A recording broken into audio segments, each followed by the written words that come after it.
안녕하세요. 38강 시작하겠습니다. 오늘은 근거이론에 대한 과학철학적 비판이라고 부를까요? 많은 분들이 왜 근거이론이 나왔는가 궁금해 하실 것 같아요.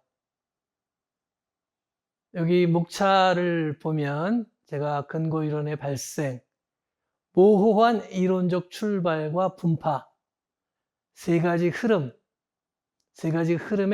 방법론과 방법, 근거 이론 바로 보기 이렇게 표현을 했는데, 똑같은 이론이라고 하지만 세 가지 흐름이 생겼고 그 세 가지 흐름을 이해하는 데는 우리가 오늘까지 공부한 사회과학의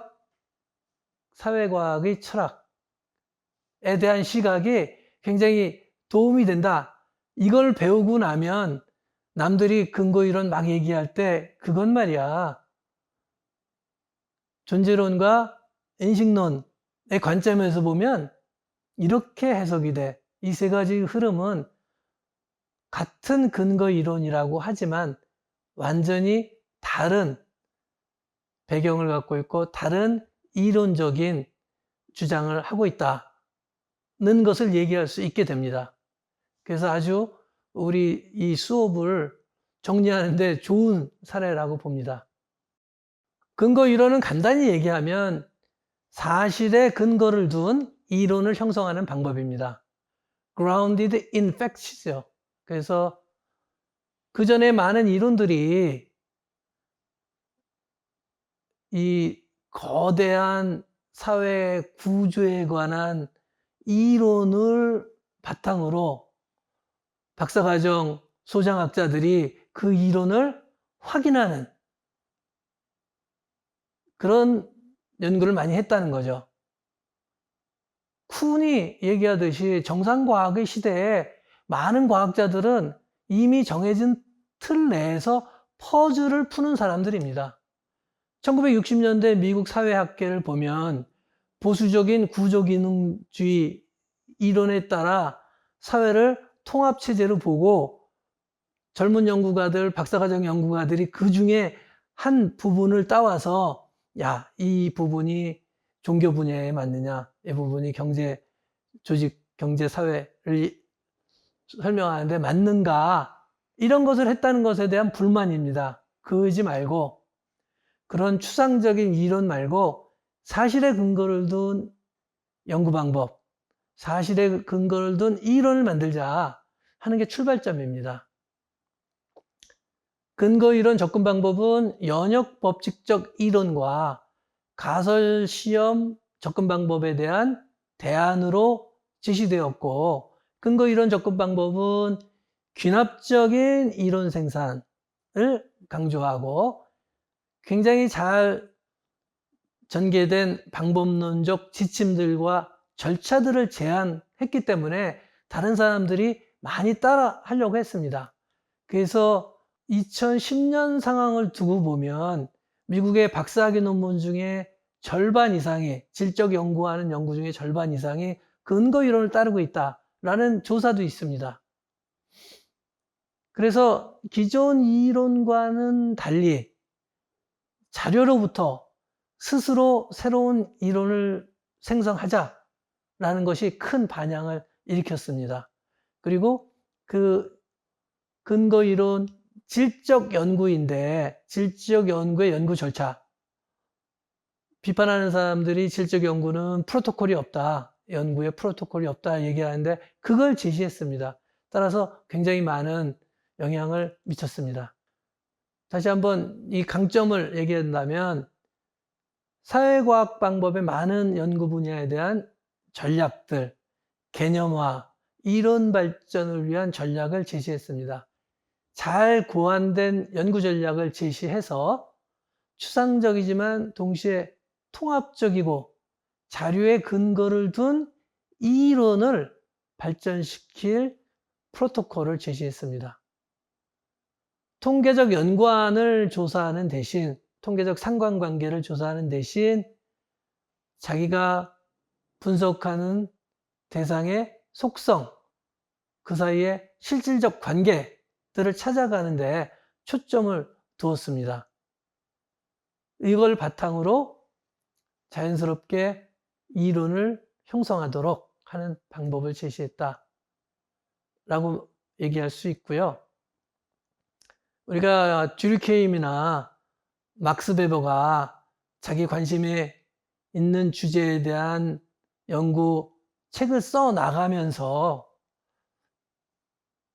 사회적 행위 이론 혹은 사회적 실제 이론을 제시했다고 얘기했습니다. 이 근거 이론도 이 스트라우스라고 하는 사회학자가 죽음과 관련된 경험을 연구하는 큰 프로젝트를 받으면서 당시에 이 통계 분석 실증주의적 방법에 능숙한 글레이저라고 하는 젊은 학자와 협업을 하면서 시작을 했습니다. 그래서 샌프란시스코의 병원에서 사람들이 죽어갈 때, 만성질환으로 죽어갈 때 당신은 곧 죽게 된다 라고 하는 것을 알린 경우, 알리지 않았지만 간호하는 사람이나 의사들이 아는 경우, 그 다음에 부모가 주변 사람이 아는 경우, 이렇게 몇 가지 죽어가는 사람들이 자기가 죽는다는 것을 인지했느냐, 인지하지 못했느냐, 간접적으로 인지했느냐에 따라서 다르게 행동한다는 것을 연구를 한 겁니다. 그래서 연구 결과가 1965년에 발표된 죽어감의 인식, Awareness of Dying. 내가 지금 죽어가고 있는데 시한부 인생이야. 3개월 남았어. 그랬을 때 사람들을 어떻게 대하느냐. 이제까지 누구도 해오지 않은 연구죠. 이때 쓴 연구 방법이 소위 근거 이론이라고 할 수 있고, 그것을 그때 사용한 방법을 책으로 편집한 것이 1967년의 근거 이론의 발견입니다. 그 당시에, 이 책을 쓸 당시에 이 두 저자의 정신은 이런 것이었습니다. 사회적 연구에서 이론을 생성하는 과정은 이를 증명하는 과정과 연결되어 있다는 것에 대하여 우리 모두는 동의할 것이다. 그러나 많은 사회학자들은 여기에서 벗어나 있다. 이들은 자신들이 생성 과정에 전혀 참여하지 않은 기존의 이론들이나 이론을 검증하는데 열정을 바치고 있다.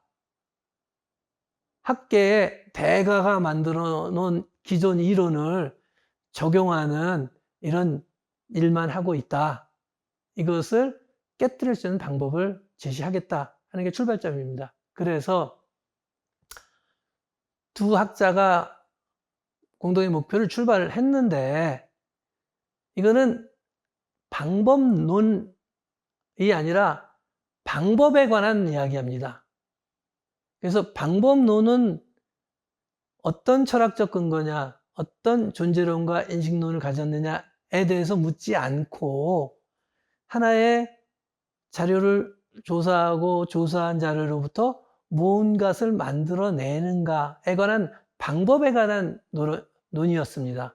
그러다 보니 나중에 문제가 될 수 있는 거죠.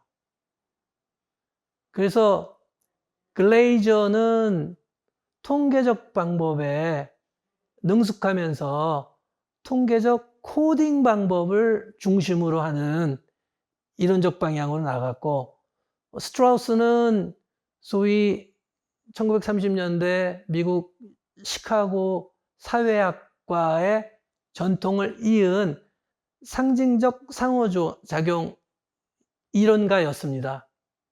무슨 말이냐 하면은, 글레이저는 면접하고 관찰한 자료만 가지고 그것을 통해서 하나의 이론적 설명을 구성해낼 수 있다고 생각을 한 거고, 스트라우스는 그 자료가 사람들이 의미를 부여한 어떤 것, 사람들이 거기에 대해서 어떻게 생각했느냐를 보지 않으면 안 된다라고 하는 생각을 가지고 있었던 거죠.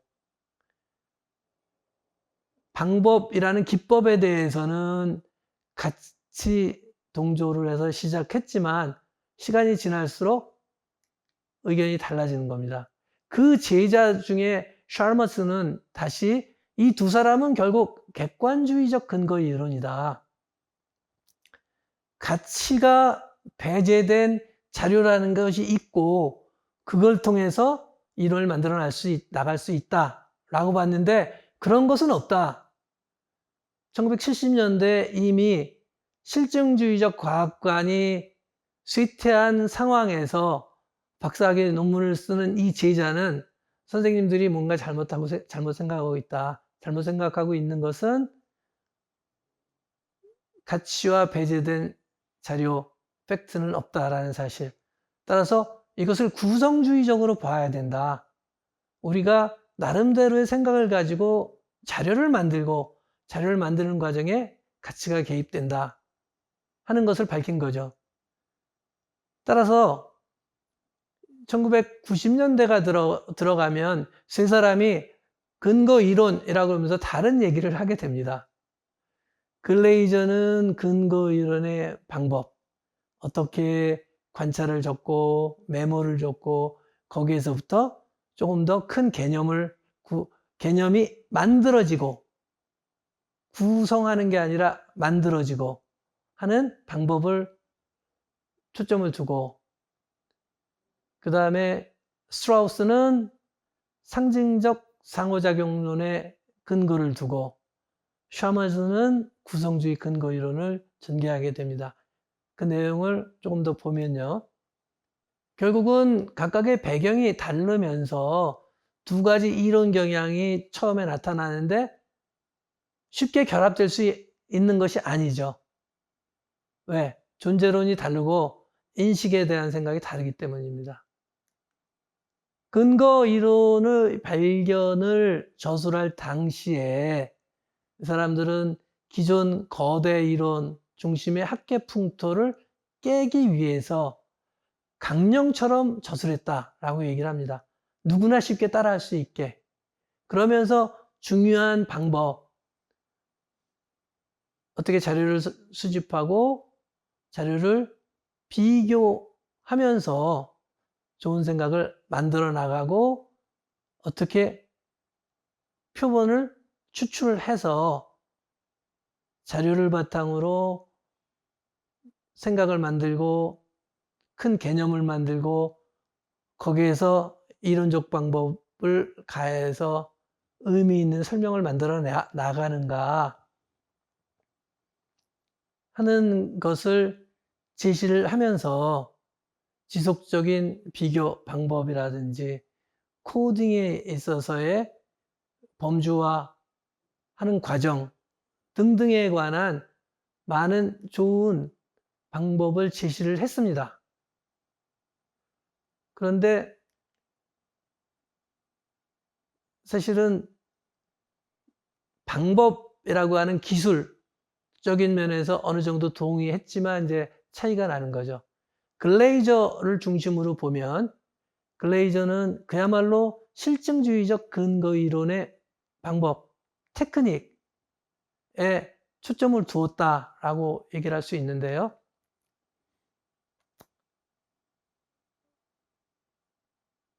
글레이저의 실증주의적 근거 이론 방법과 방법론, 대상에 대한 존재론, 인식론 사이에는 밀접한 관계가 있다. 혹은 선택적 친화성이 있다라고 얘기할 수 있겠죠. 그래서 글레이저에게 있어서는 질적 자료 분석 방법을 제시하고 있지만 현상 그대로의 자료를 중시한다 라는 측면에서 실증주의고 또 귀납법을 연구의 핵심으로 삼았습니다. 글레이저가 갖고 있었던 명시되지 않은 방법론적 근거는 존재론적으로는 소박한 실제론이고 인식론적으로는 객관주의 경험주의이고 연구 논리로서는 귀납적 사고에 의거하고 있었다. 이렇게 파악하려는 세계는 우리의 앞에 실제로서 놓여 있으며 그 실제를 파악하는 방법은 합리주의적인 연역이론, 가설을 통한 방법이 아니라 눈으로 확인할 수 있는 관찰 자료, 사실에 근거를 둔 귀납적 방법이어야 한다. 글레이저에게 있어서는 일견 논리 일관된 이러한 주장을 펼칩니다. 스트라우스는 기본적인 사회적 실제를 보는 기본적인 시각이 변화는 사회적 삶의 변치 않는 특성이다. 사회적 삶 속에서의 사회적 상호작용, 사회적 과정은 끊임없이 변하고 이것이 분석의 핵심이다 하는 거죠. 이 과정의 특성은 복합적이며 이 복합성은 자료 안에, 자료 뒤에, 자료 너머에 존재한다. 복합성을 이해하기 위해서는 해석과 자료 수집, 개념적으로 긴밀하게 짜여진 이론이 있어야 한다는 거죠. 자료 속에서 이론이 나오는 거 아닙니다. 따라서 이론이 자료로부터 도출된다라고 자기가 근거이론을 발견해서 얘기했는데 이것은 당시에 기존 이론에 대항하기 위해서 자료를 과도하게 강조한 것이다 라고 나중에 본인이 얘기를 합니다. 이론이 자료 속에서 나오는 것은 아니다. 이론은 연구자와 자료 사이의 상호작용의 산물이다. 이론을 개발함에 있어서의 경험적 자료, 즉 머릿속에 있는 그것을 이해해야 한다. 따라서 스트라우스의 방법론은 글레이저의 묵시적인 실증주의적 방법론 혹은 방법론이 없는 거죠. 어떤 의미에선 와는 구분되는 거죠. 스트라우스에게 분석 대상은 사회현상인데 복잡하고 시간의 경과에 따라 변화하며 상호작용을 특성으로 한다. 연구자는 자료를 중시해야 될 뿐만 아니라 경험 자료를 활용할 줄 알아야 하고 창의력을 발휘할 줄 알아야 한다. 이 이론은 연구에 있어서 불가결하다. 이런 의미에서 막스 베버의 해석주의와 가까이 간다라고 할 수도 있겠죠. 샤머즈는 이들의 연구가 결국 소박한 실제론이다 라고 하는 생각에서 출발을 합니다. 스트라우스와 코비는 서로 입장은 다르지만 개방성과 문제적 성격을 가진 인간의 상호작용, 그 변화를 연구 대상으로 삼는데 이 대상을 파악하기 위한 가장 중요한 방법으로 자료의 객관성, 코딩 등의 근거이론 방법의 절차를 그대로 따르고 있기 때문에 이들은 어느 정도 차이가 있지만 결국 둘 다 객관주의 방법을 택하고 있는 것이다. 한편 이것이 경험 세계를 이해하는데 주요한 개념을 도입한 것은 사실이지만 실증주의적 기초에 얽매여 있다. 따라서 근거이론을 구성주의 시각에서 새롭게 정의합니다. 그래서 셔머즈에게 있어서는 다음과 같이 생각을 합니다. 실제는 복수이고 과정적이며 구성된 것이다. 연구의 과정은 자료와의 상호 과정을 통해서 나타난다. 자기가 파악하려고 하는, 분석하려고 하는 사람과 계속 이야기하는 과정은 결국은 자기도 자료를 만드는 과정에 개입하는 거죠. 연구 참여자와 연구자가 처한 입장, 각각 인터뷰어로서, 인터뷰를 하는 대상으로서, 인터뷰 담당자로서의 생각이 반영되는데 그런 것을 고려해야 된다. 결국 연구자와 참여자가 자료를 구성한다. 자료는 결국 연구 과정의 산물이지 단순히 우리 인식 바깥에 있는 관찰된 대상물이 아니다. 그런 의미에서 확실한 구성주의 입장을 택하는 거죠. 결국 연구라고 하는 것은 항상 가치 입장을 반영한다. 연구자의. 따라서 이 입장을 확인하고 그 비중을 가늠하는 일이 연구의 중요한 부분을 이룬다. 또 연구자는 당연히 사전 지식과 기존 개념을 가지고 연구를 시작하는 것이지 백지 상태에서 관찰 자료를 보고 거기에 따라 개념과 이론을 구성하는 것이 아니다. 따라서 샤머즈는 연구에 있어서의 상대성, 가치의 상대성이라는 것을 인식을 하면서 탈맥락화된 지식이 아니라 맥락을 고려한 사회적 현상의 해석적인 이해를 목표로 합니다. 그래서 결국은 샤머즈의 얘기도 다시 잘 분석해 보면 비판적 실제론적 요인을 가질 수도 있습니다. 샤머즈의 박사학위 논문은 베트남전에 참여했었던 참여 용사들을 오랫동안 만나면서 그 사람들이 갖고 있는 세계 상이 무엇이었는지까지 밝히고 왜 그렇게 됐는가에 관한 질문은 크게 던지질 않습니다. 어쨌든 우리가 지금 사회과학의 철학적 논의를 했기 때문에 근거 이론을 보면서 이 세 가지 서로 다른 흐름이 다른 존재론적, 다른 인식론적 근거를 가지고 있다라고 하는 것을 알 수 있었습니다. 어떤 사회과학 이론이든지 암묵적인 존재론, 인식론이 있습니다. 그런 것을 깨닫게 해주는 좋은 사례가 바로 이 근거 이론이었다고 생각을 합니다. 그래서 오늘 근거 이론을 비판적으로 바라보는 비판적 실제론의 시각을 한번 사용해 봤습니다. 다음 시간에는 우리 대단원의 마지막을 장식하는 시간이고 총괄적인 요약을 해보도록 하겠습니다.